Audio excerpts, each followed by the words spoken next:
We are in our budget workshop. We have our Assistant Superintendent for Business, Mr. Napoli, that's going to run us through some of the beginnings. First, I want to point out on the agenda, ladies and gentlemen, for the public meeting, you will see 5.1 through 5.7 as budget presentation. That is an error. That will not be on our agenda tonight. That will be what we are doing now, which is the workshop. Vince. Thank you very much. Tonight we're going to be talking about the proposed 2023-2024 budget.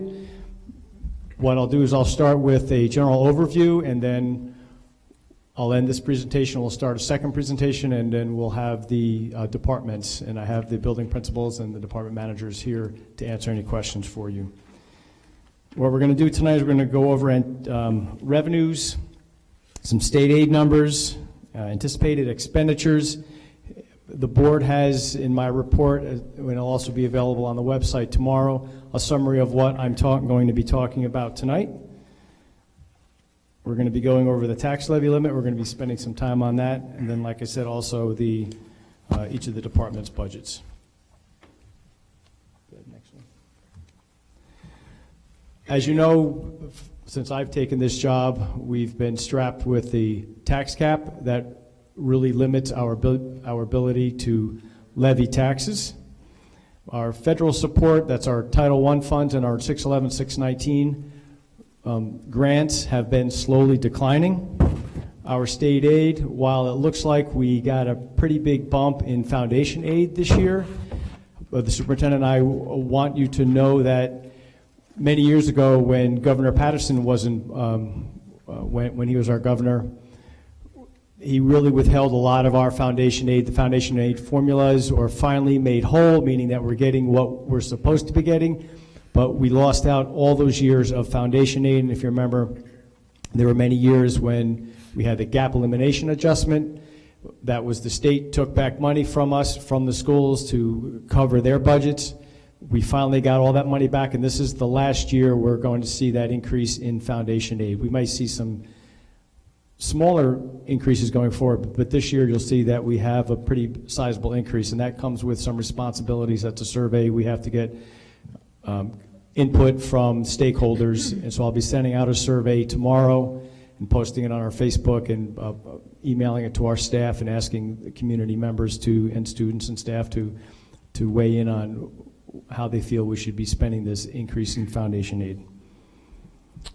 Some of our expenses that we've had for many, many years, we've had increased mandates, and I can provide you with a list of them, but we've gone over them many times. Transportation, we're in our first year of our transportation contract. Those expenses were up quite a bit. Our fuel oil has gone up, just like everyone driving your vehicles. Electricity costs are up considerably.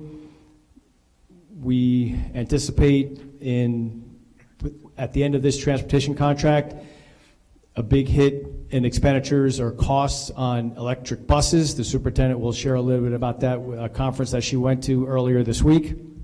And thank you to the governor for mandating that all new school bus purchases by 2027 need to be electric, and then all school buses by 2035 need to be electric. So new ones that happen after 2027 have to be all electric. And then by 2035, all school buses need to be electric. That creates a lot of hardships, not only financially, but just handling the routes for our children. But we will talk more about that. We've added school resource officers this year, and we're going to be talking about UPK. You'll see in our state aid numbers that it appears that we got a big increase in state aid for UPK, but it's not as clear as that. Let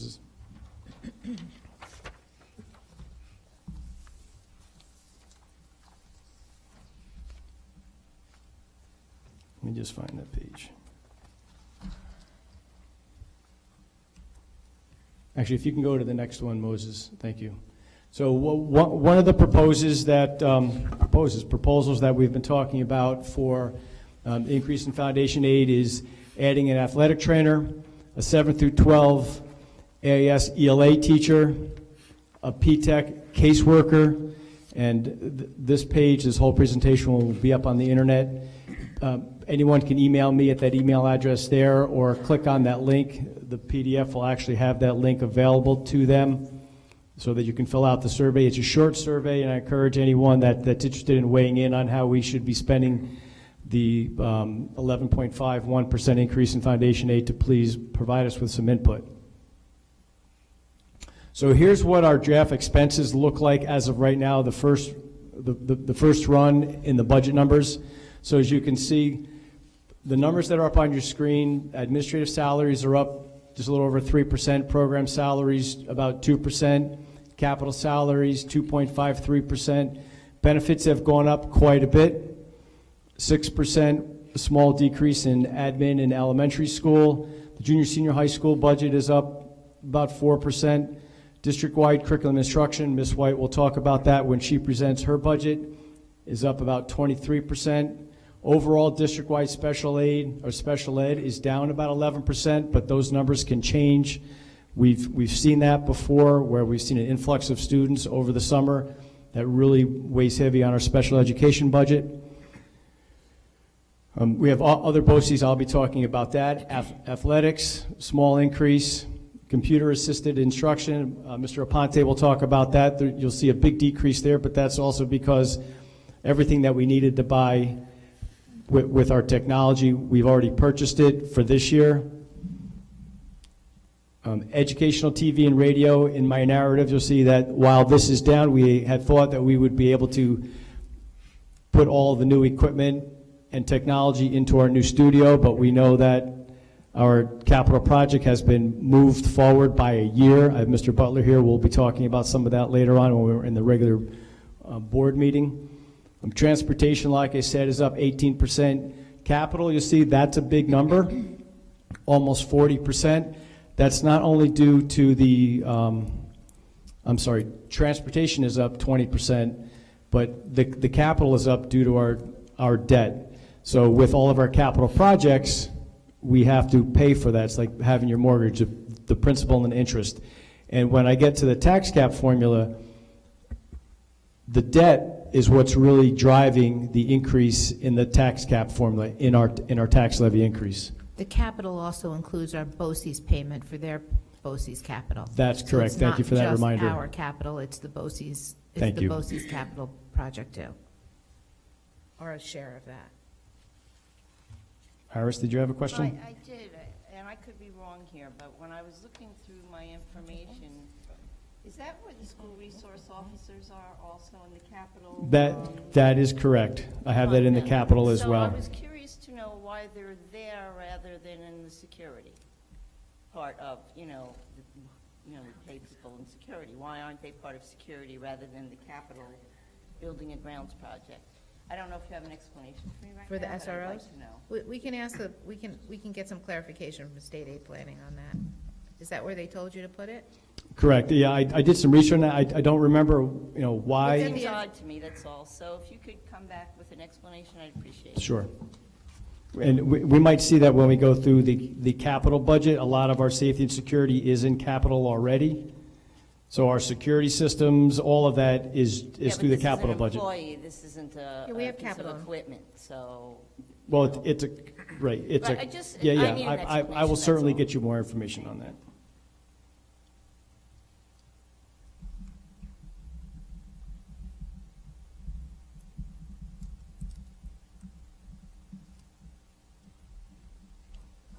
Okay, so here's how we pay for all of those expenditures that I quickly ran through.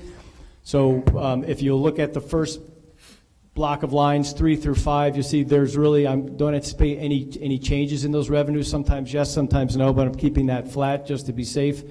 Our pilots, they're remaining the same.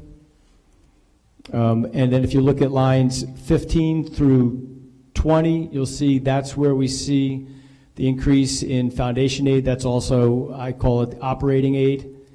Building aid is the money that we get back on our capital projects. There's a new line in state aid called high impact tutoring set aside.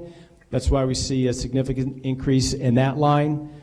That's line 18. And if you look at line 19, pre-K, $237,000, if you look at the actual state aid runs that we got from the governor, that number is significantly larger than what we have here, but there's a per pupil allocation that we get for every child that attends UPK. So you don't get every dollar, you get so many thousands of dollars. I think it's $15,000 for every child that's in the UPK program. And right now we are looking at a full day UPK program, one class. Any questions so far? I know I'm going fast because we're short on time, so I want to make sure that I don't go too fast. Take your time. Okay, thank you. Our federal funds, while we don't know the exact numbers of what they're going to be next year, so I kept those numbers relatively flat. Thank you. Go ahead, next one, Moses. So we talked quickly about state aid, but I want to spend a little bit more time looking at it here. So line one is the foundation aid. Now I report budget to budget. The governor looks at what the aid was this year for what they're expecting next year. So the aid can actually change based on what they tell us now to what we actually get in the school year. UPK, again, 237. Our BOCES aid is up quite a bit. BOCES, we get aid back on all the money we spend with BOCES. Next week at the budget workshop, Jonah Shanker, who's the, I don't know what his official title is. He's the deputy superintendent at Ulster BOCES. He will be here. Dr. Corey has retired, so Jonah will be here with his team to talk about the services that we buy and services that Ulster BOCES offers us. High excess cost aid and private excess cost, those are for our special education students.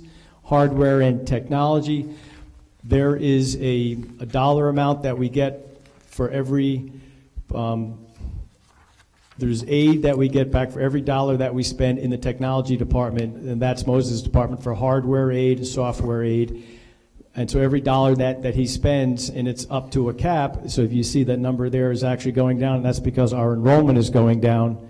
The aid is driven based on how much money Mr. Aponte spends and how many students that we have enrolled. And there's a cap set on that. It's not unlimited. So if he spends $1 million, we don't get aid on $1 million. It's based on the number of students that we have. Same thing with software, library, and textbook aid. That's student or WADA driven. That's how many children are actually attending our schools. Right now we're under 1,500 students. I think the last number I checked, we were at like 1,453 or 1,455 is our enrollment as of today. Transportation aid is driven based on, we sometimes refer to these as expense-driven aids. Depending on how much money you spend, determines how much money you're going to get back in aid. Transportation aid is one of those. BOCES aid is one of those as well. There is no longer a pandemic adjustment, but I left it in there just to remind people that we've gotten that in the past. We have our building aid, which is on line 13, and then I referred to earlier lines 15 and 16, the high impact tutoring set aside and the community school set aside. We've always gotten the community school set aside. We've paid for summer school, Boost. Ms. White is doing a lot of work with Mr. Mulhern to spend some of the monies in the community school set aside. The high impact tutoring, there is a very prescriptive way that we need to spend that money in order to get that money back or get that money in aid, and Ms. White is currently working on what that looks like. So I just want to make a comment about that. At the conference that I was at today, this run is an estimated run. There's money in Albany, and this is a very lucrative package for us and for other school districts, but there are things that are still being negotiated, like the set-aside tutoring. That is very prescriptive. I know the New York State Council of Superintendents and NYSBA is looking for some more flexibility with how to use those dollars for tutoring. It's limited right now to grades 3 through 8, and it's very specific. So we'll get more of that information to you, but it is very preliminary. They're hoping that to have a budget by April 1st, and the rules there might be some leeway and change in what's being proposed. So these are all proposals right now. Until the budget's enacted, there could be changes. Right, and currently, some of money that we're using through the American Rescue Plan funds or COVID funds, depending on how you talk about it or how you refer to it. We're actually doing some high-impact tutoring right now with some of our students that have high needs.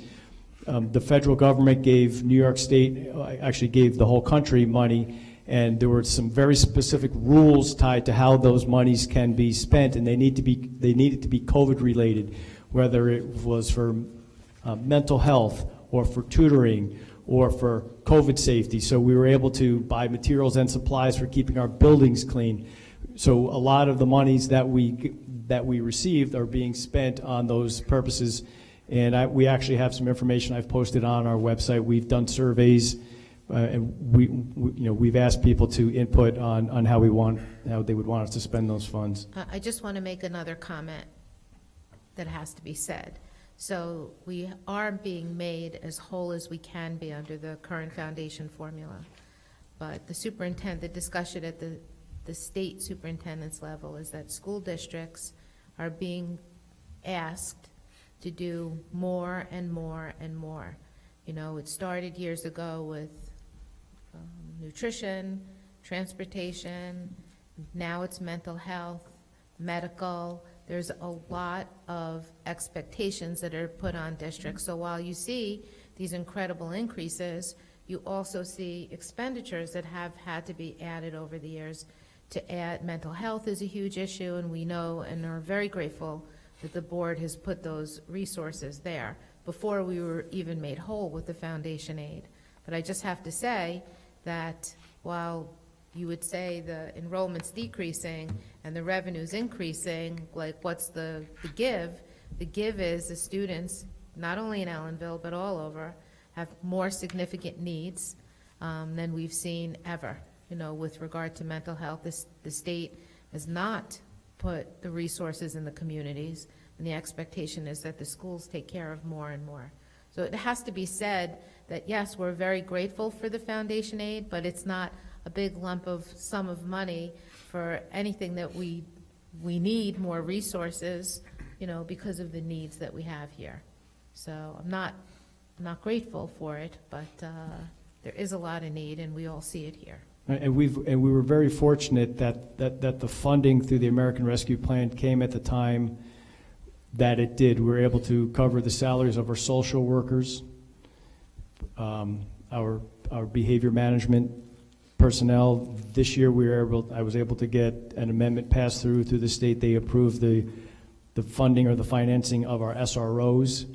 So we've been able to use the American Rescue Plan funds to cover a lot of those expenses, and those expenses and amendments, as I put them through to the state and as they're approved, I post them on the business office website so that the community is aware of how we're spending the American Rescue Plan funds. Let's be clear about that. Those funds are running out. They are done, and some of them are finished in September of 2023, and the remaining amount are done in September of 2024. Those funds will run out. They're not forever.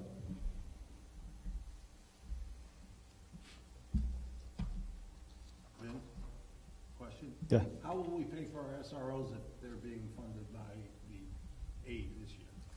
Will that be something we'll absorb next year? We have to absorb that into the budget. That is correct.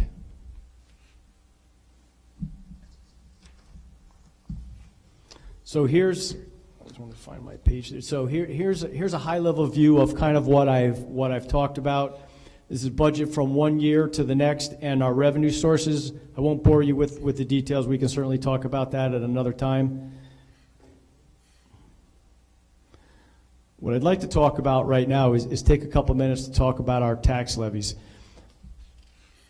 Up until 21-22, we have always levied, we've always passed the tax levy at the tax levy cap. Whatever it was, the board has chosen to levy that exact amount. And you can see those numbers have been hovering around 2%. And if those of you that were here back when Governor Cuomo passed the 2% tax cap, that was really driving what the tax levies were all about. They couldn't go above 2% or another number depending on which was CPI. And you can see that we were at hovering around 2%. Sometimes we were a little bit over, a lot of times we were really low. Last year, the tax cap, I had 4.68. Some reason that number doesn't seem right. I think it was more like 6 point something. But the board chose to levy 3% of that number. And so what that means is if the school district does not levy the full amount, any dollar that you don't levy, you will never get that dollar back. And last year we didn't levy $890,000. So every year going forward, we are short $890,000 in our revenues. So I just want everyone to think about that. While we can choose to not levy up to the tax cap, for every dollar that we don't levy up to the tax cap, we can never get that money back. So that money compounds every year. So this year, the tax cap could be 4.98%. I put it in at 3% based on what I was asked to do last year. But again, that's hundreds of thousands of dollars that we're not levying that we might not levy next year as well. So this school year and next school year, if we levy 3%, that's roughly $1.5 million every year that we don't levy. That's $1.5 million in lost revenues every year going forward. We might be able to afford that this year, next year with the American Rescue Plan funds and the increase in foundation aid. But in 5 years from now, in 7 years from now, we might not be able to afford not levying the maximum amount. And what's driving those big increases is the cost of our BOCES capital project and all of the capital project work that we've already completed and that we're working on right now. So all of our capital improvements, that's what's driving the big increases in our tax levy. So I just want people to understand that that's driving these big increases. Moses? So another overview, just really quick. I like to present it a different way. Last year, or this school year, the budget was $57 million. Next year, it looks like it's going to be around $60.6 million. Here's that 6.75 number. I must have a typo in the other one. This year, we're looking at a 3% increase. Like I said earlier when I started, this is what's driving our big budget increases: health insurance, salaries, pension contributions, special education, transportation, unfunded mandates, and again, it's all the capital expenditures, the debt, the principal and interest that we have to pay for all of our capital improvements. This is what we have going forward. That is wrong, I'm sorry. Today is the 14th, is budget workshop number 1. Next week we're going to have a budget workshop number 2. Those other dates are correct. We're going to do a full budget review. We'll adopt the budget. We'll have a budget hearing, and then on May 16th, we're actually going to have our budget vote. It will be here in the high school, in the senior high school media center from 8 a.m. to 8 p.m. And then tonight we're going to be hearing from the buildings and technology, and Tim, he's in the back. We'll call him out as I present his budget. And if you give me a minute, I just want to get the other presentation up. Thank you.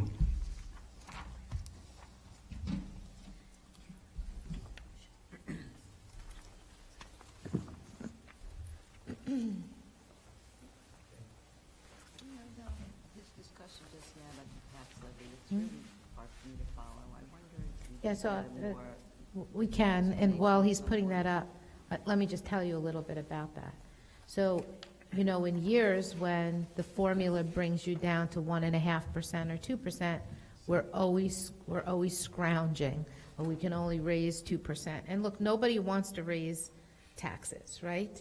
But there's two sources of revenue for school districts. It's state aid and taxes. That's it.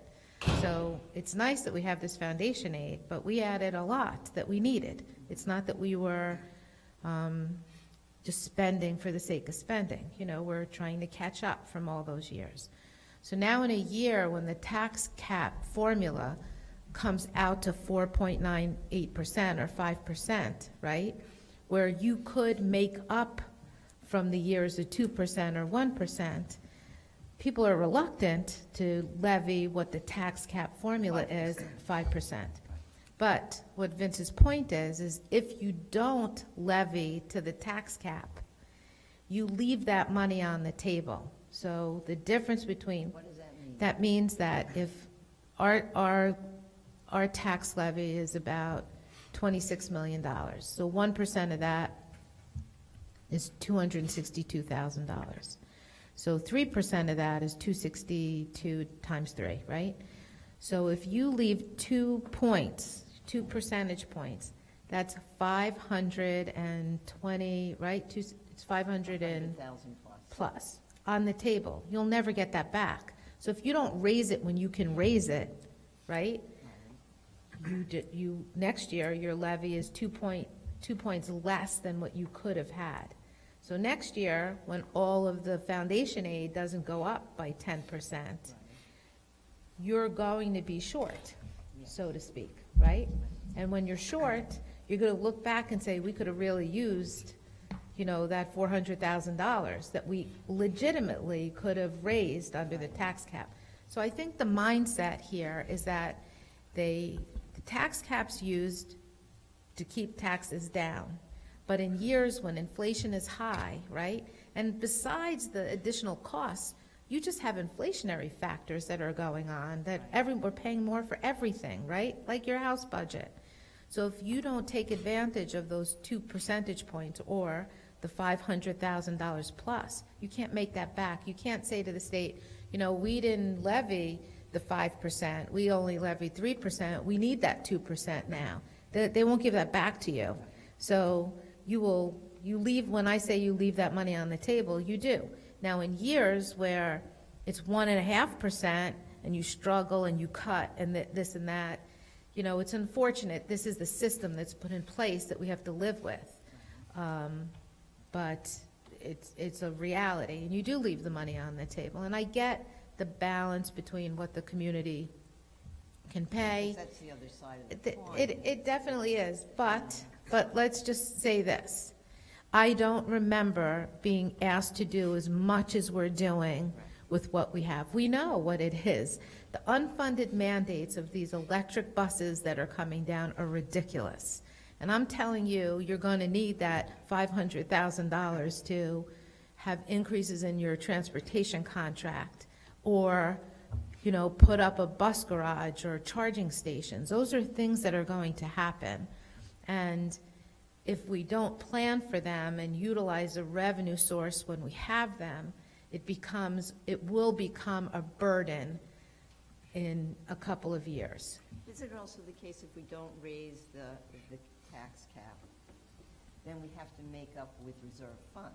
to Yeah, meet but- Our budget that, that. Right, and we were at a point before all this aid where our reserve funds were dwindling. We were almost in financial stress. And the ARA money and the ESSER money has given us a reprieve in that.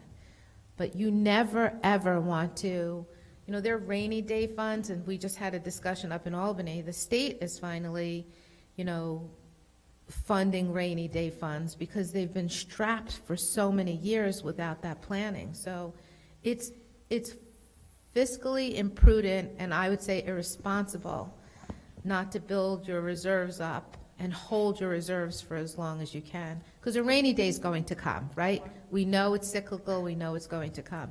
That being said, it's prudent, people might not see it, but it is prudent to draw your sources of revenue, whether it's financial aid or, state aid, federal aid, or the tax levy aid when you can, because you will not be able to do it again.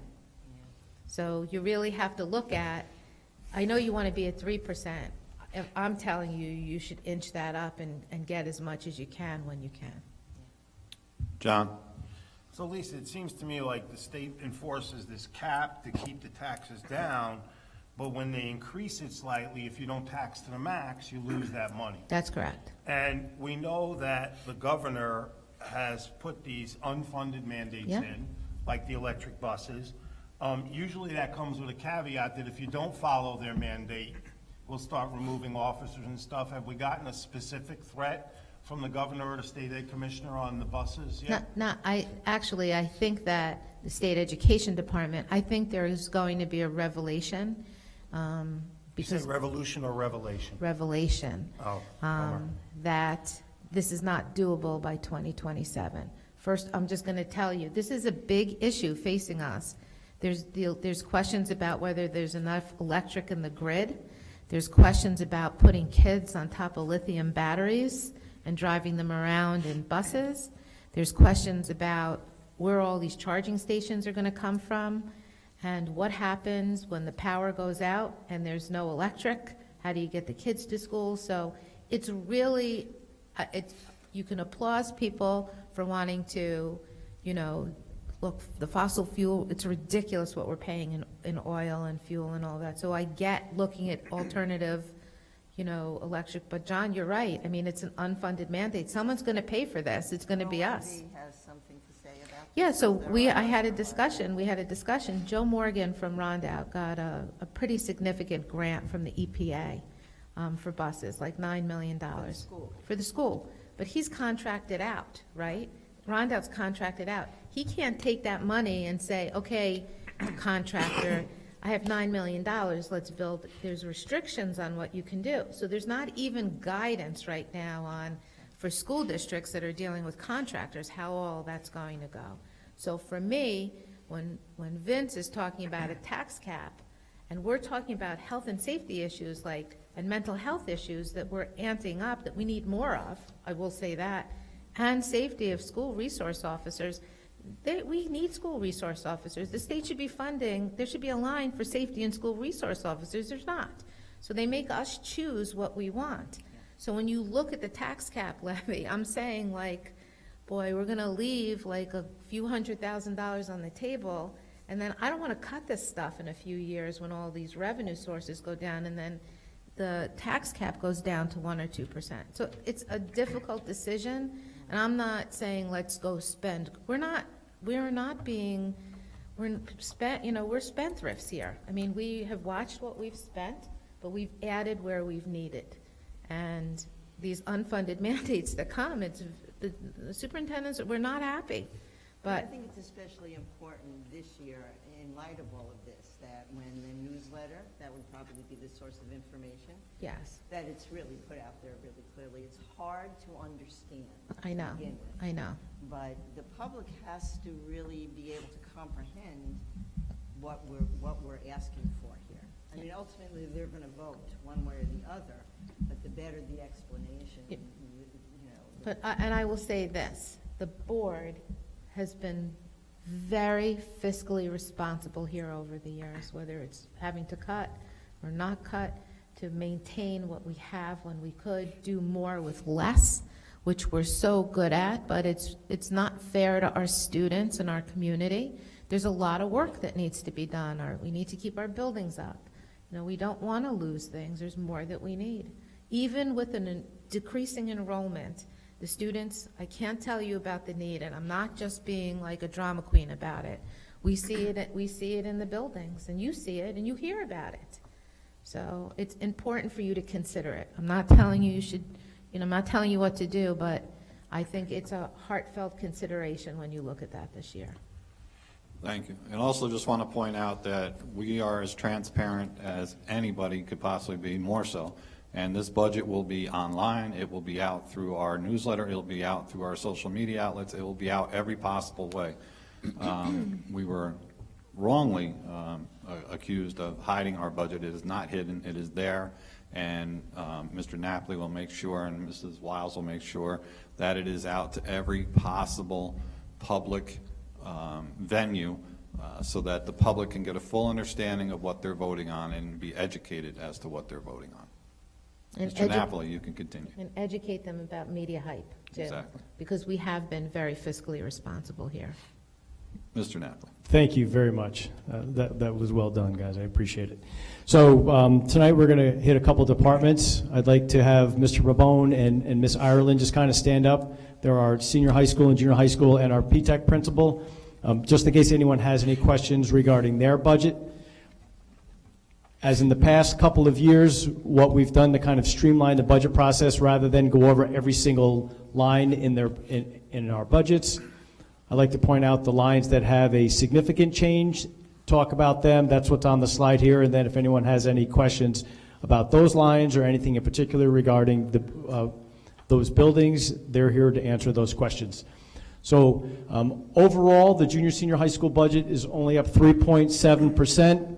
We've got calculators going down, although we're taking a closer look at that number. We've been buying a lot of calculators over the past couple of years for all of our students. For testing, we've rolled them down to the junior senior high school. Calculators down there. Textbooks in the math department, we see an increase there of about $4,000, but we think that might be some calculator numbers in there as well. We want to go back and double check that. In the art department, you'll see a decrease of $6,500. That was to purchase a second kiln for our art department. We purchased that, so we won't have to buy that next year. That's why you see that decrease. In the music department, you see a contractual amount of a $7,500 increase. This year, we've begun using the Shadowland to do our set and to build all of our work for our junior high school drama production. In the past, we've only done it and used them for the senior high school. This year and then years going forward, we plan on using them for those services. Travel, we see a slight decrease in the music department. We're funding that in another line in the music department. In the media center, that's where we are now, as well as in the junior high school media center. Ms. Gallier and Mr. Maldonado have done a great job culling through the books here, getting rid of some books that are old and out of date, but they need to replace them with more current and up-to-date periodicals. That's why you see a pretty big increase in there. And Mr. Pavone and I were talking about graduation. We're not sure what graduation is going to look like this year. We know it's going to happen, but one of the local, I'll call them a tent company, I'm not sure what they're really called, but they went out of business. So there's only one company within our reach that we can now rent a tent from, so we don't know what that cost is going to look like for renting the beautiful tents that we use out on graduation. We don't know if we're going to have to go out to SUNY Sullivan this year if the weather's bad. I don't know what they're going to charge us. We haven't even taken the time to give them a call. We're only in March. Ms. Lamandola starts planning that pretty soon. So just hedging our numbers here, we're put a little bit of an increase in there for $6,500, and if you really look at it, that's kind of a wash from line 40 from the kiln that we have. Can you just go to the next slide? I don't think we have another thing. So okay, please go back to that. Thank you. Any questions for the junior senior principals? Any board members with questions for the junior senior principals? If not, I'd like to thank Mr. Babone and Mrs. Ireland for attending tonight. Thank you very much, and thank you for being cost conscious and for the job you guys do. Thank you. So Miss I, our elementary school principal, there's only a couple lines that have changed in her budget. I spoke earlier about possibly adding a UPK, a pre-K program, so we're going to have some materials and supplies for the pre-K program, about $3,000. That's in line with what some of the other grade levels get. Some of them get a little bit more, some of them get a little bit less, but we kind of think that's where we need to be for next year. Consumable work groups for all grades, we're really moving towards our online resources. That's why you see a pretty significant decrease of about $21,000 in consumable workbooks. And the music department, you see an increase there. That's an equipment line. They've got pianos. They have 2 pianos that are in their building that are probably as old as me. They can't be tuned anymore. They desperately need to replace both of them. I said, let's do one this year and then one next year.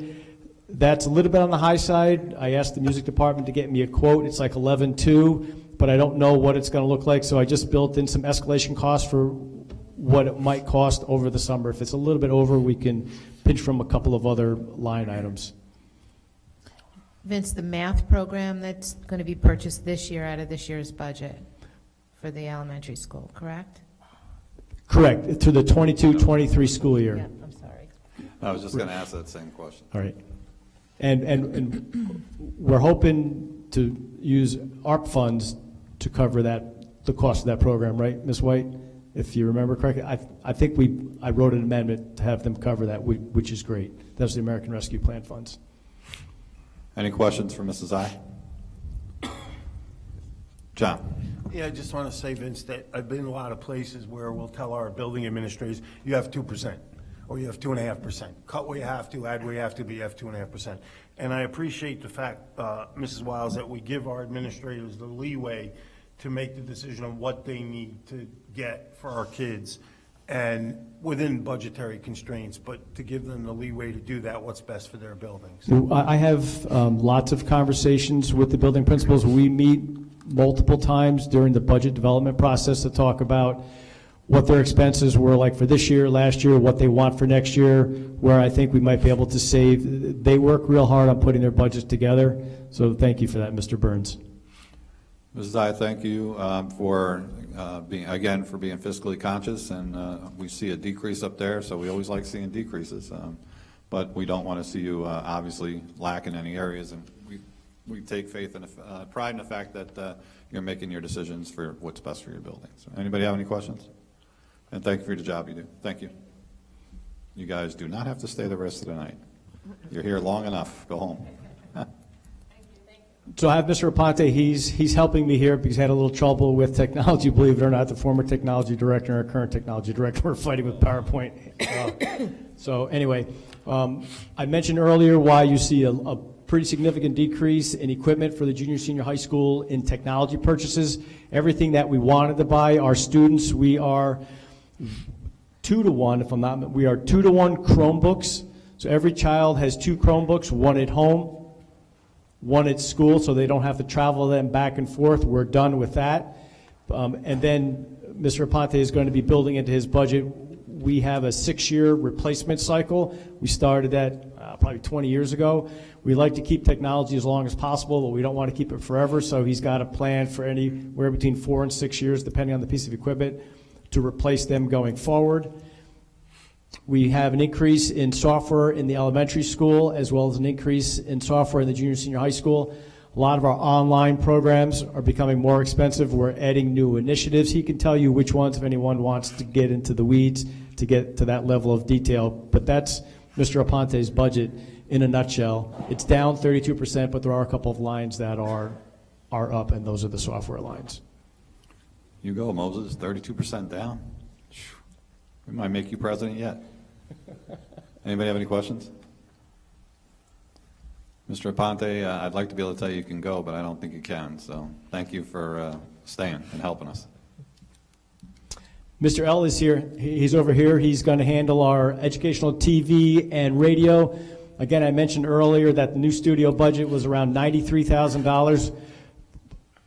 Scott, that'll be next year, 24. Can you remember when we're going to be doing the new studio? Or is it? Bids fall 23 or summer 24. Right, so summer of 24. So Mr. L's budget you'll see that increase go in the 24-25 budget. This will go back in there, all the technology and all the improvements that we're doing in the studio that are not part of the capital projects expense are going to be funded out of our regular budget. So that number will go back in next year. That's primarily equipment for the Correct. studio workshop. Equipment, furniture, things like that, not the actual capital It's not the improvements. day-to-day annual expense of the. No, that's a one-time One-time purchase. only. Yes. That's why we're able to take it out for 23, 24. So just so I'm clear, is the studio being built this fall? It's a workshop, not the studio. Bid. A bid? Okay. They're not moving the studio, they're making a workshop Oh, workshop. over in the hallway, right? Isn't that what we're talking about? You're not moving the station, are No, you? Station's staying here, Thank and it'll be another, Yeah. a workshop, a Yeah. workroom, classroom. Right, out in the tech wing. Yes. Thank you. Any questions for Mr. L, or otherwise we can get him back into the back, making sure that everything gets produced to its best with these Thank you, Mr. two students doing a great job. Oh, and there's more in the back. Thank you, everyone in the back.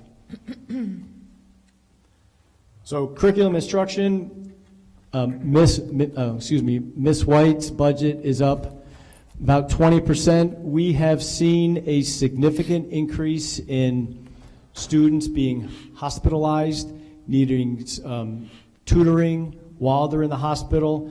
So there's a big increase in that budget line now. It's not hundreds of thousands of dollars, but we used to budget $5,000, and now it's 20.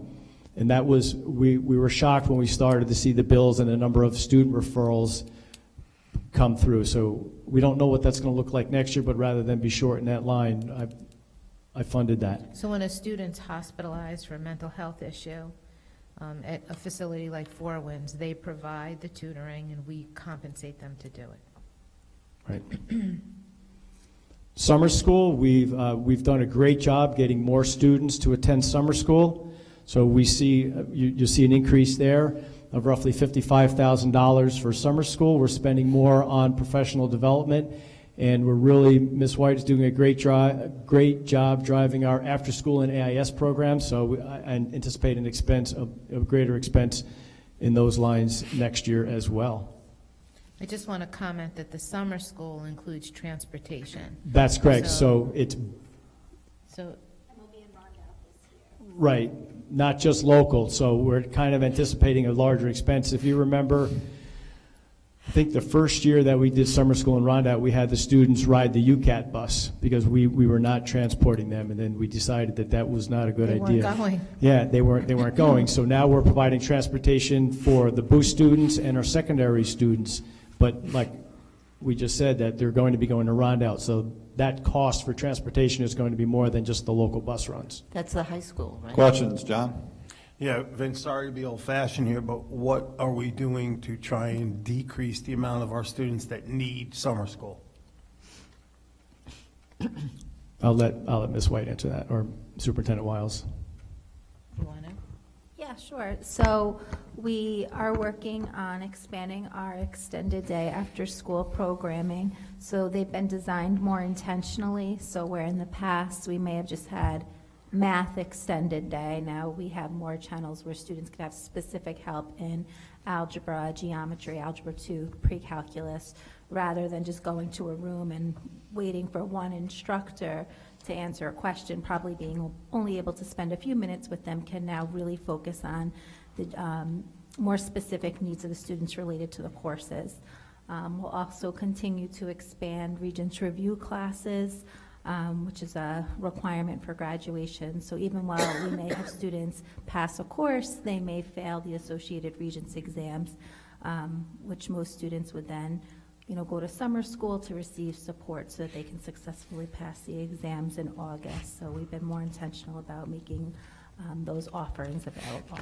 And has our attendance improved? I remember a couple of years ago, we were having difficulties with the attendance. We're still struggling with attendance, and interestingly, I just had a discussion with a superintendent about a very intriguing project that he had, or a program that he had, where attendance was actually tied into course credit, that you had an X amount of absences or you didn't get course credit, but you can't just put a policy like that forward without having a graduated intervention program. So it's kind of like having a night school and having opportunities. So we're getting that information to see if we can think a little bit out of the box with attendance now too. So I will say this, and I'm going a little bit on my soapbox, but another mandate that school districts have to figure out how to get students to school. That used to be the role of home, getting your kids to school, and we're trying what we can. We also heard a great presentation from a provider, presenter this weekend, and some really very out-of-the-box thinking about how to make school more intriguing, how to get them here. So we're looking at a few things there. So we have work to do there, but I really am intrigued about this course credit, because you never could do that before. So, if you couldn't hold credit back because of attendance. But there's been a little bit more leeway in the regulations to do that, so we're looking into that. Hope to bring a proposal to you. So that's tonight's department presentations. Next Tuesday, remember, because we got snowed out last week, there's another board meeting on March 14th, a week from today. as well as another budget workshop. We're starting at 7 o'clock? We're not, or are we starting earlier? We'll know when we do the agenda this week. August We'll let you know. Okay, thank you. And we'll be going over special ed, BOCES special education, the other BOCES, I'll be presenting that, the admin, buildings and grounds, transportation, and athletics. No more questions to field, I'm finished. Thank you. Thank you very much. We'll close the workshop. We will open up the regular meeting, and I will call the meeting to order. Please stand for the Pledge of Allegiance. I pledge allegiance To the flag of the United States of America, to the republic for which it stands, one nation, under God, indivisible, with liberty and justice for all. Entertain a motion for the acceptance of the February 7th, the minutes of the February 7th, 2023 meeting. So moved. It's been moved and seconded. Discussion? All those in favor? Opposed? No one. Motion carries. Your night, Mr. Napoli. Anybody for public forum? Nobody for public forum. We move on to presentations. Mr. Napoli on a public hearing for senior citizen volunteer first responders exemptions. All right.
All right, we're still fighting with PowerPoint. All right, I'm going to move on to some other things. No, but I can do it. You just have to look at the slide, and it's only one slide. So tonight you'll see two resolutions, one for the senior citizens exemption. All the community members actually received a postcard from the town talking about the senior citizens exemption. You had to have applied by March 1st. And the resolution that we have tonight is to offer the most leniency for seniors to apply for the senior citizen exemption. And it is a tiered approach up to a maximum of $58,400. So what that means is if you're a senior citizen, 65 or older, and you make up to $58,400, your property taxes are reduced, not only at the town level if the town has passed the senior citizens exemption, but as well as at the schools. And it's tiered. So as you can see, up to $50,000 in income, there's a 50% reduction in school property taxes, and then it's tiered 20%, 10%, 5%, all the way up to the $58,400. So that's the senior citizens exemption. That's been around for a while. This is just making it a little bit more easier on our seniors. And then there's also I don't see it up there, but there's also one for our volunteer firemen, and it's the same type of reduction in their property or their school taxes. So Also EMTs. I'll read that. In order to be eligible for the partial exemption, volunteer firefighters and ambulance workers must live in the community, served by the volunteer organization, and meet a minimum service requirement of between 2 and 5 years as set by their respective taxing jurisdiction. 10% tax break for volunteer firefighters and EMTs. Right. Iris. I'm not sure that the procedures for doing this have been figured out yet. I was reading something about that. So who do they apply to get this exemption? I'm not sure that's been clarified All of yet. that goes through your assessor. There is a form that you fill out, any type of tax exemption is always done through your assessor. Our job here at the school is to levy a tax and collect the school taxes. Everything else is done through the local assessor, So town of then Owarsing. someone in the district, more or less, would go to the town assessor, and the application would go through them, Yeah. or whoever your Same thing with assessor STAR. is. You have to Right. fill out your STAR exemption, any of these exemptions. No, They go yeah, through the it's, assessor. Yep. correct. Thank you. You're welcome. John? Yeah, I'm a senior citizen, but I don't qualify here. Do we have to absorb the loss of taxes for the school? That is correct. So let's say our levy is We don't absorb them. the other taxpayers. Right, so let's say it's $50,000, let's say, or $100,000. That $100,000 gets redistributed across all the remaining taxpayers. Governor Hochul doesn't kick in for that, huh? No. We did ask the county Office of Real Property Services to run us some numbers on it, and from the data they have, there's not a significant amount of senior citizens that are going to qualify for this at this time. So the burden that gets shifted over to the other taxpayers is not a significant number. It is a number, but it's not a lot. What we don't know is how many volunteer firemen we have, or how many volunteer EMS paramedics we actually have. And it's a 2-year, you have to be in it for 2 years, and there's 2 to 5, the resolution will be 2 years for us, and then there are some other things that follow thereafter. But when the board president reads the resolution, if you want to let him finish, or you can read it on your own, those details are spelled out in the actual resolution. Thank you. Thank you, Mr. Napoli. We will move on to board reports. I have nothing for this evening. Board membership. John? Yeah, I just met with our athletic director, Ron Chasen. I meant to tell you this, we've tentatively set the Hall of Fame for the fall of '23 for October 14th. That's a Saturday afternoon. There's a Friday football game. We'll be moving to the Saturday, and that'll be the Hall of Fame. And encourage the public, again, we're always looking for nominations to the Hall of Fame. That information's on the website you can get, or contact the athletic director's office, and we'll be meeting throughout the remainder of the spring to pick the inductees for the 2023 class. Great. Thank you. Any other board member? Lisa, how are we doing on the Arts Hall of Fame? Any meetings yet? We had our first meeting of our, preliminary committee, and we talked about defining what careers in arts would be acknowledged on the Wall of Fame. We also discussed, this was Iris, Jody, and I, we also discussed ways to get the word out. We're going to, next step will be to seek out some community members and people from the art department to help us flesh out those things. So we're coming along. All right, good. Coming along. Thank you. Appreciate that. Iris? Yeah, I was interested in getting a list of all of the co-curricular activities that are in the district, in the elementary and the junior high and senior high. I think they deserve some more attention, also in terms of promoting that students participate. And it can't, I've talked to Lisa about this in the past, but in the grocery store the other day, and I was talking to somebody's mother, and it was like, oh yeah, there's a chess club, and she, was like, oh, there's a chess, that kind of thing. So I'd really like to become more familiar with what we offer, and I think maybe we can consider ways that we can promote participation more in that area too. Well, we did speak to, BOCES is putting together a brochure for us. Good. Yeah, we did provide them with everything, so Great. we're waiting for something back. But so do you that should have a come. list of the, Yes. yeah, I'd love to see it, so next time I'd appreciate it. Thank you, Iris. We will, our student representative, Where's Jack? Jack Henry, he must be corresponding abroad to get us a big story, so we'll give him the night off here. Superintendent Lisa Wiles. Just a few things. I just want to have you put on your calendar that the senior high musical production Grease is Friday, March 24th and 25th. There was a question by the board as to whether or not we could have a matinee for senior citizens and students, and we are not going to be able to do that. There's some shortages with the pit band, and also we didn't plan for 3 performances. You have to pay another licensing fee, and the rehearsal schedule is tight for the students, and I think the students are, to have 2 performances in one day is, they're not prepared for that this year, but they'll consider it in the future. Sunday matinee, did you say? You asked for either a Sunday matinee or a matinee on Saturday. So one board Great. member asked them if there could be something like that. I think we So, should think about it for next year. if we can, Yeah, so great. they're Working going to on it. look at it. I just big kudos to Amelia Benjamin, second in the state for the high jump. We'll bring her to the board, and she's going to nationals, so more information to come. We're really proud of her. I also want to tell you that Nilsari Rivera Lewis, who actually worked for us here as an aide, is now the new camp director for the town.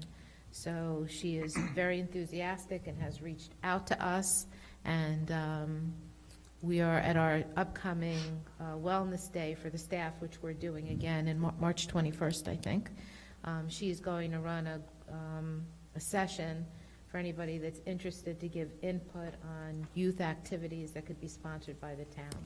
So she's bringing a lot of energy to that position, and we surely appreciate it.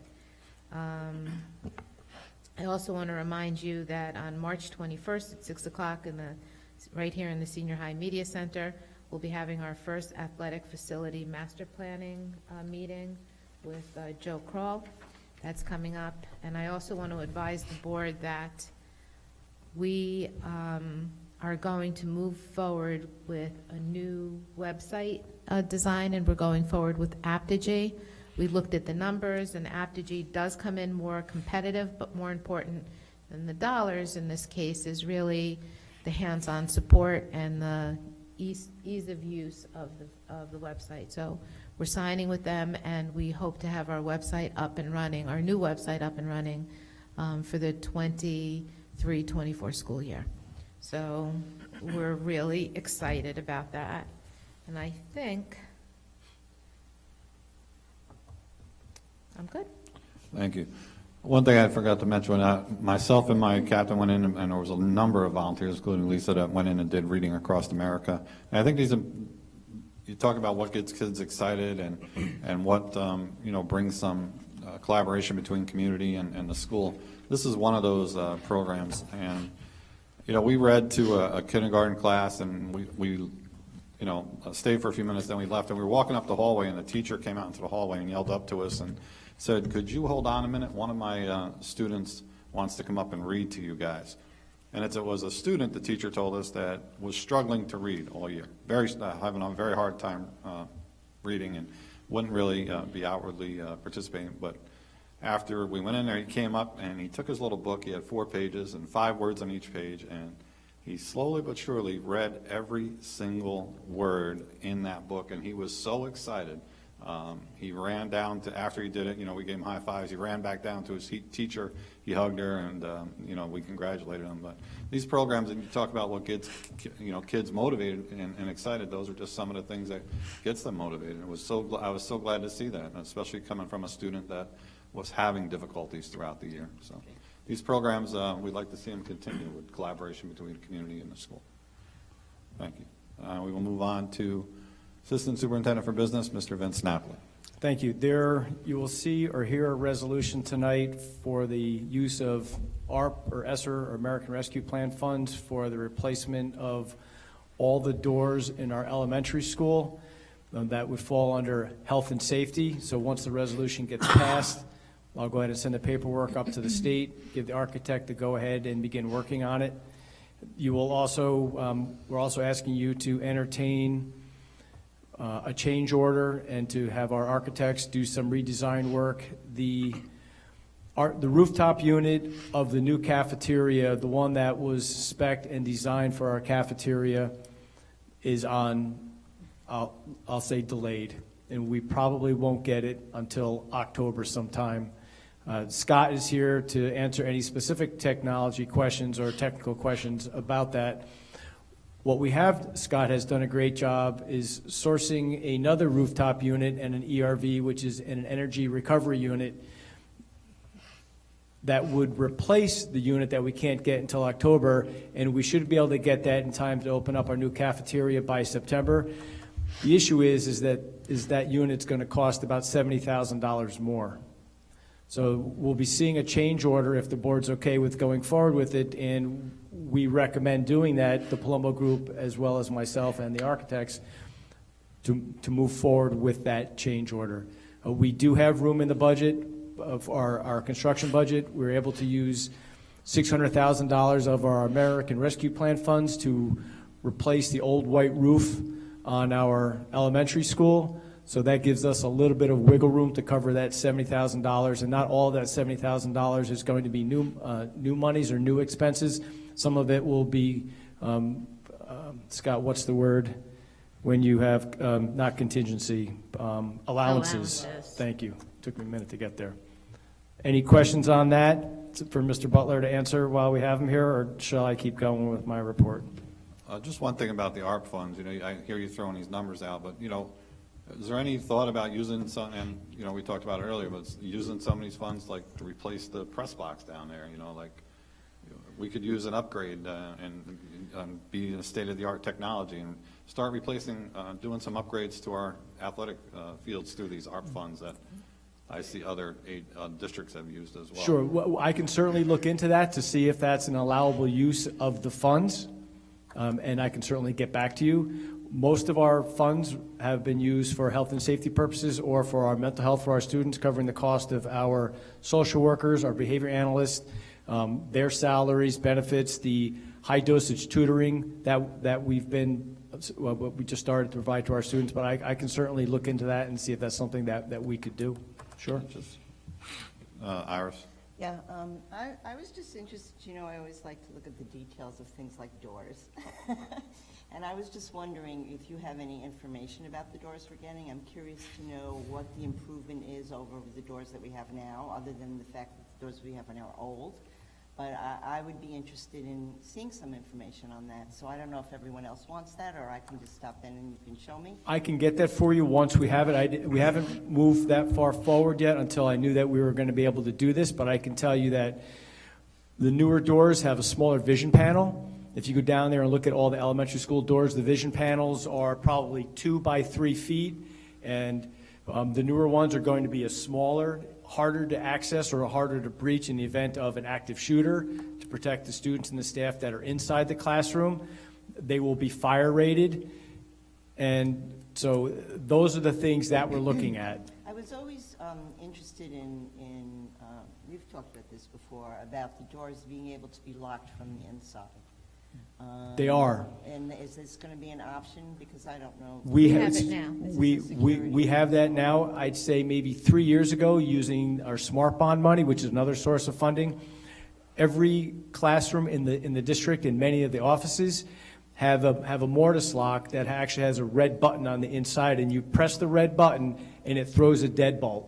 So that's going to be transferred to the new doors? That's correct, and that's one of the things that we're making sure of, that the company that installed those mortise locks is on state contract, and we're going to look to them to buy the doors from them so that the transfer of the current lock set to the new doors will be seamless. We won't have any issues. One of the problems that we're having, and no one anticipated this, was with our older doors, especially in the elementary school, those locks, the whole lock set, they tend to loosen up because the doors are sloppy. They're just not made like the newer, like they're old.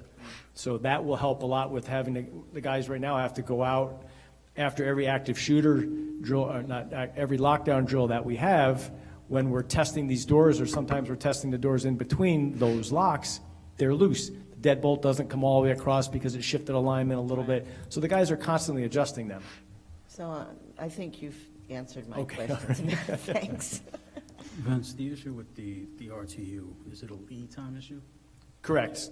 Right. Yeah, it was, the mechanical contractor awarded in October. It was actually one of his original submittals, purchase submittal, 13, 14 month lead time. we wouldn't get it till October, and then we're really anticipating November. We would not be able to open the cafeteria until then, because we won't have heat, we won't have fresh air. So it's a custom unit, the ERV is built into the RTU, so it's bringing in fresh air as it's heating it. By separating them, now you make two non-custom units, and they're more on the shelf as RTUs Sure, are. So we'll get them between June and July. And what manufacturer do we wind up going to? I can forward that. We did have the engineer look and approve of this, so to make sure we're doing all the due diligence, all the math works. We're not just substituting something because they didn't want to do that. Okay. So we went through, and the extra cost is really, now this is a new mechanical unit, it needs to be powered. It's new weight on the roof, it's cribbing. Sure. It's in curves, They can't hear him. flashing, so it's not 70,000 from the unit, it's kind of like the whole. I know, we should tell them next To make, time. to make the cost to make the change? Yes. So next time, Scott, you have to speak in the mic because no one could hear what you said. So I just want to make sure when you're doing that, the noise of the rooftop unit, let's be really sensitive to that so that it doesn't run like it runs in here. So we have to turn it off. Well, Scott, the design will be complete with device, vibration isolation and soundproof curves, et cetera, right? Yeah, vibration dampers, and the kitchen cafeteria now is built off of a damper. I know. So we have a lot of, I Just turn it on, Scott, because I shut it off. I knew vibration dampers were gonna be a stumbling block for us tonight. You never know, John. Yes, typical vibration dampers, and the dining room, kitchen cafeteria area is a plenum design, right, so that it's more volume of movement in a big space, so there's not a lot of ductwork. We make sure the engineer was okay with that concept, so. Are we seeing similar lead time issues with electrical equipment? No, the 3 panels that we have of the contract are in hand, and I've got bi-weekly meetings with the food service contractor to make sure that we're tracking, and right now the latest lead time is late June. So all that should be fine for a tentative mid-July turnover, right? And then we move over to library, so we've got some float in there to play with. We are pouring footings tomorrow, and then hopefully right around early April, end of spring break, we should be slabbing out of the ground. Excellent, thank you. Thanks, Vince. You're welcome. Thank you. Anything else, Mr. Napoli? Oh, I have more. Yeah. I'll try to make it quick, I promise. Go ahead. So we'll be starting the harvest of the month in the elementary school cafeteria. I have a list of all the food that we're going to be trying, local foods from local farms.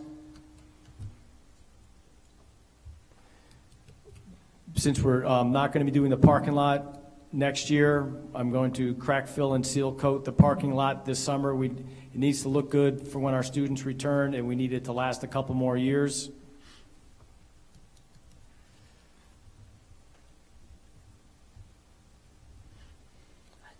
Okay, that's it. Thank you. I actually have a question. You had information here about the weight room and the putting in a fitness center.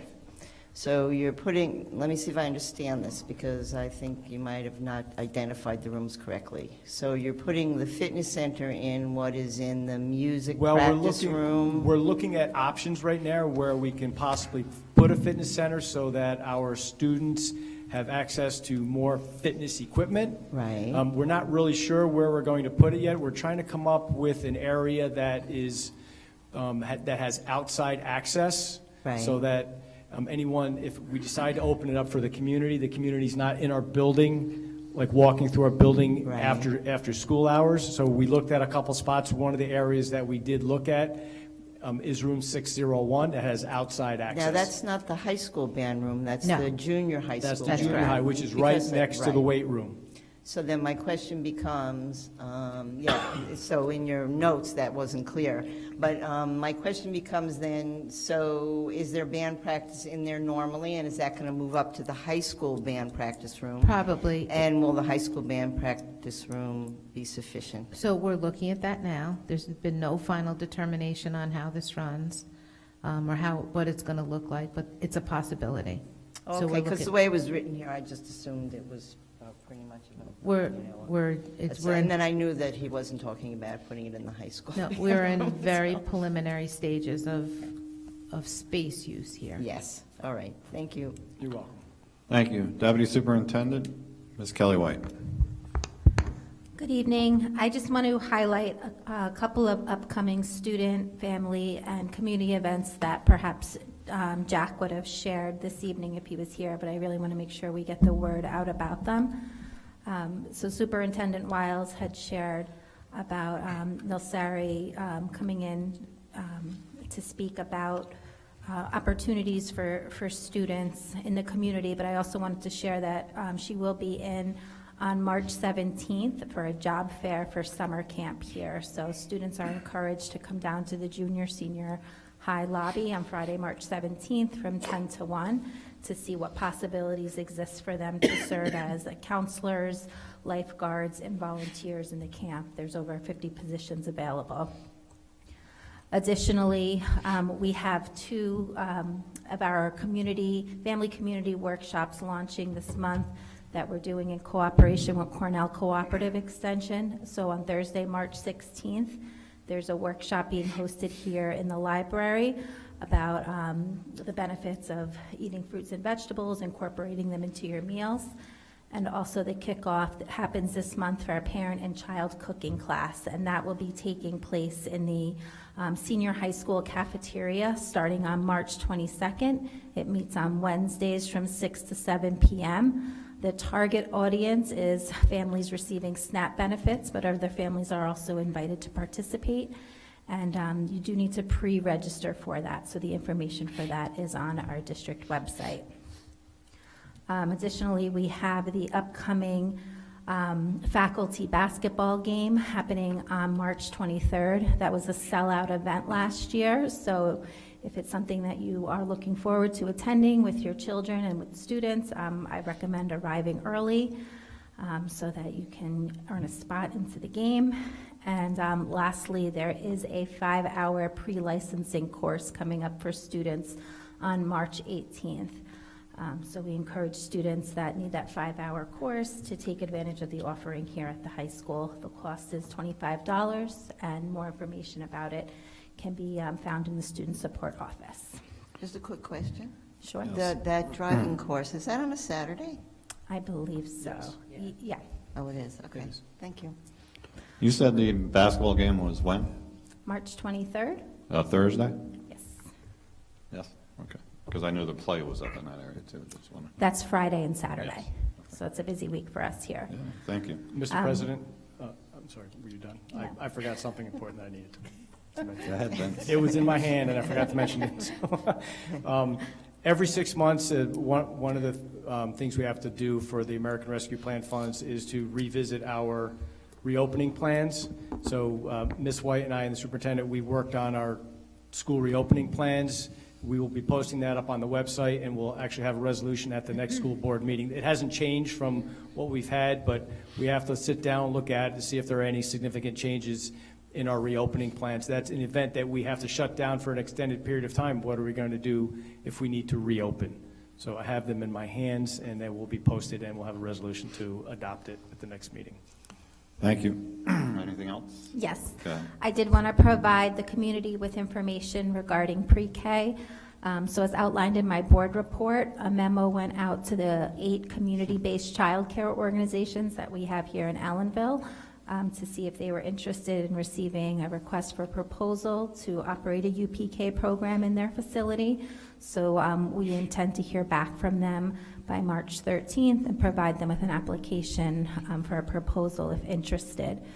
For parents that have pre-K eligible children, be on the lookout for information about the lottery application. So we do anticipate needing a lottery since we'll have one class with 18 students is our plan. So we'll be sending out information via robocall, email, Facebook, and the website for information on how parents can apply for the lottery.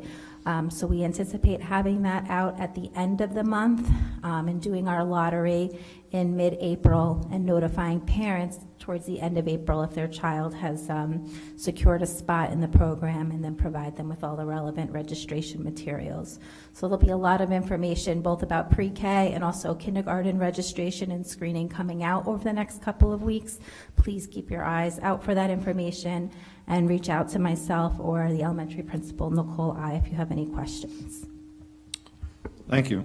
We'll move on to personnel resolutions for this evening. I just had a quick question, Mr. President.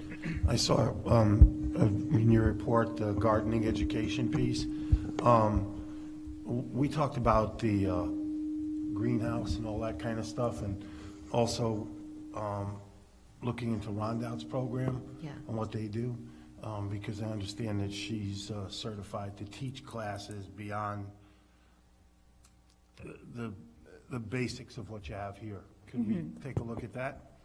Yeah, we can reach out to Rondout and get a understanding of what they're offering as well, and kind of build from those two ideas something here for our students. Thank you. Thank you. We'll move on. Danny. It says in your report you had military organization visits. Where were those recruiters located in the school? The recruiters are located in the student support office, which is across from, in the conference room across from the student support office, which is right out here in the hallway. Okay, now during the college fair, you incentivized the kids to see every college recruiter. Was that same invitation offered out to the students to see the military recruiters? The information regarding military recruiters is made available through the announcements and on the, we have a couple digital screen boards throughout. We do have some parents that sign military opt-out forms stating that we're not to provide information to the military for their, for their child. So we try to be mindful of that, but we definitely promote them in the same manner that we promote our colleges. So during the college fair, you incentivized them with cards to go see each recruiter. You didn't do the same thing for the military recruiters? Well, we could consider that when we do, when we're doing the trade and career fair. Right.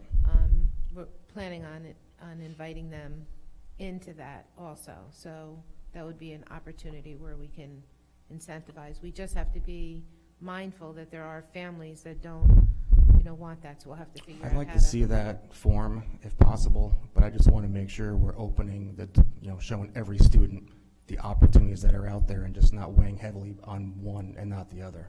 Yeah. Absolutely. Yeah. We agree, and we make quite a few announcements when they are here, if they're, but we'll get Well, all. during the college fair, you incentivized them with a card and they got a prize at the end of the college fair. It just doesn't seem to me like we're holding the same weight that a possible career in the military can offer. There's This, plenty of opportunities out there. Why not incentivize them the same way And we they do should be, college? they definitely should be given the same opportunity in a college fair as the college recruiters are doing, because you can get a college education through the military. We And it's a agree. good career, and there's no reason why they should be held to a different standard. They should be treated with the same brush. And this was our first college fair, and that was an incentive to get students to go around, our first college fair in a long time. So incentive to get students to go around to the table. It's not something they've had experience with here. So if we need to revisit, student engagement with military organizations, we can certainly see if there's, a similar process that we can put into place. Well, the next college fair, they should have they should have tables right with the other college Yeah, recruiters. the plan for future college fairs is also to have military representatives there. Thank you. Thank you. Move on to personnel resolutions for this evening. Upon the recommendation, superintendent of schools be resolved the following substitute personnel be appointed for the 22-23 school year. Yeah, it's been moved, Second, seconded, discussion? yes. Yes. Under Gemma Shabazz, we're paying her $119 a day. Is that what that is? For clerical, is that right?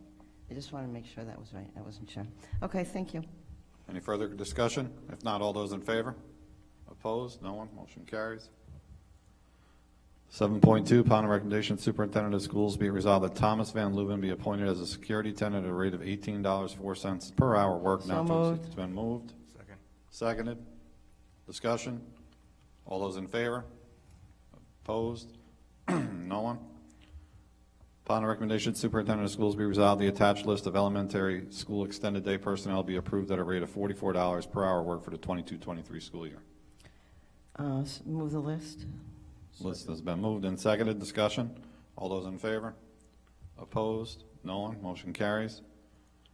Be resolved that the Board of Education hereby accept the resignation of Sue Burns from her position of account clerk typist effective close of business February 28, 2023.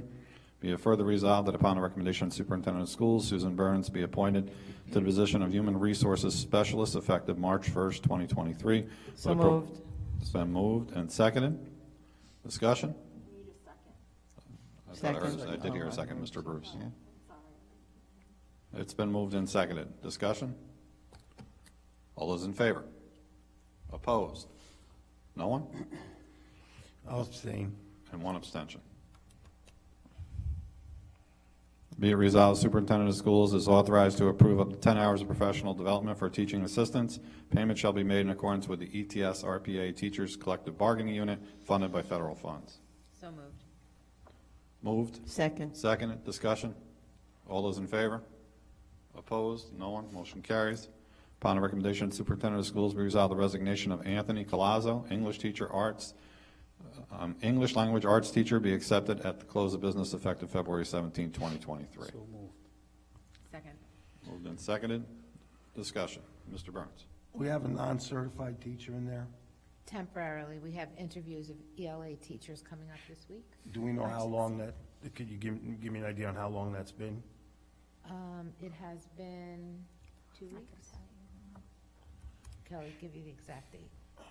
We're looking for someone certified to go in, but we're really short. We're really trying to expedite the interviews so we can have someone appointed. I got that, but on our list of substitutes, we have certified teachers. Some certified teachers. Some certified teachers. Do we look at them to put them in so that at least we could have a certified teacher in the classroom? Yeah, we can go back and look. We'll go back and look. I think we did, but we'll take a look at it again. Thank you. His last date was the 17th. 17th, yeah. Since, that was a Friday, right? Yep, so We can- since the So 21st. the 21st. Any further discussion? If not, all those in favor? Opposed? No one. Motion carries. Upon the recommendation of Superintendent of Schools, be it resolved, co-curricular personnel set forth to the attached list be approved at a contractual rate for the 22-23 school year. So moved. Been moved? Second. Seconded. Discussion? All those in favor? Opposed? No one? Motion carries. Upon the recommendation of Superintendent of Schools, be resolved the resignation of Pedro Roman, security attendant, be accepted March 1st, 2023. So moved. Second. Been moved and seconded. Discussion? All those in favor? Opposed? No one? Motion carries. Under education resolutions for this evening, resolve the attached list of student. Move the list. The list has been moved, seconded. Discussion? All those in favor? Opposed? No one? Motion carries. Under 8.2, resolve that Fly Like a Seagull Award in the amount of $1,000 be established pursuant to the terms and criteria designated by the donor, and it's an annual. So moved. Been moved. Second. Seconded. Discussion. All those in favor? Opposed? No one. Motion carries. Budget resolutions for this evening. Move 9-1 and 9-2. It's been moved. Second. Seconded. Discussion. All those in favor? Opposed? No one. Motion carries. Under construction resolutions for this evening. Move 10-1 through 10-4. 10-1 and 10-4 has been moved and seconded. Discussion. All those, Yeah, Iris? just, again, intend to, are you going through all four of them? Is that as one? Okay. So again, there's no, we're voting to approve the project, but I didn't see any cost to the project, so it just is strange to me. Right, so this is same as the last one we had. This Right. is the board giving permission to use American Rescue Plan funds Right. to do the project. Once we go out and award the work, the board will then pass a resolution awarding the work to Specific whoever the amount. contractor I is. see. Okay, Yep. thank you. You're welcome. No further discussion. All those in favor? Opposed? No one. Motion carries. Under other resolutions for this evening. 11.1, resolve the equipment attached be accessed. Whereas the Ellenville Central School District currently owns 19 computer tables that are obsolete or surplus property. So moved. It's been moved. Second. Seconded. Discussion. All those in favor? Opposed? No one? Motion carries. 11.2. Be it resolved, the Board of Education, Yellowville Central School District approves entering into a parent transportation contract with the parents of student number 27999. So moved. It's been moved. Second. Seconded. Discussion? All those in favor? Opposed? No one? Motion carries. 11.3, senior citizen exemption. Motion to move 11.3 and 11.4. 11.3 and 11.4 have been moved. Second. Seconded. Discussion? All those in favor? Opposed? No one. Motion carries. 11.5. Resolved that a donation from the family of Helen Johnson of photography items for the photography program be accepted. So moved. Second. Been moved and seconded. Discussion? All those in favor? Opposed? No one? Motion carries. 11.6, resolve the contract providing health and welfare services for Ellenville Central School District in the amount indicated below be approved. So moved. Second. Moved and seconded. Discussion? All those in favor? Opposed? No one? Motion carries. Next meeting, mark your calendar, March 14th. Anybody have anything they want to see on the next agenda? If not, I'll entertain a motion to adjourn. So moved. Moved, seconded. Discussion? All those in favor? Opposed? We're adjourned.